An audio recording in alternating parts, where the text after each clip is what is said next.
Why, hello there, lovely one. It's me, Helen the Great, and you are busy preparing for your grade 11 exams. So we're going to start with some paper 1 content today, and we are solving for x. Now remember that whenever you're solving for x, they're probably testing you on factorization as well as exponents and how do you work with fractions and all sorts of things like that. And as you can see, we've got all of those represented. We also have a simultaneous equation that goes to the other side of the screen, but we'll get there.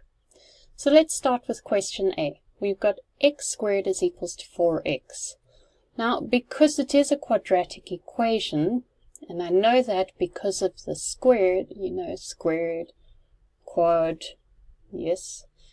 Because it is a quadratic equation, I'm going to make it equal to 0. And then I'm going to factorize it by taking out a common factor of x. So that leaves me now with x times by x minus 4 is equals to 0. Now, the whole theory behind quadratic equations is that anything that is multiplied by 0 is going to equal 0. And that's why we divide the two factors up into x and make that equal to 0. And x minus 4 and make that equal to 0. And we solve for both. Obviously x is equals to 0 is as far as we can go. And then x is equals to 4 is the other one. The reason why this would work is because if x was 4, 4 minus 4 would be 0. 0 times by x would give us 0.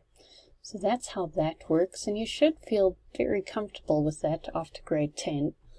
And now we move a little bit down so that we have some space to do the next one. We've got a fraction. We've got x plus 3 over 2 is equals to negative 3 over x minus 2. Because it's a fraction, I'm going to find a lowest common denominator. If I have a lowest common denominator on both sides, if I've changed the denominators on both sides, I can do something magical. And the magical thing is actually just dropping the denominators. So originally, I had a fraction of x plus 3 over 2. Now I'm going to multiply both the bottom and the top by x minus 2 to get to my LCD of 2 into brackets x minus 2. So on the other side, I've got minus 3 over x minus 2. That's the original fraction.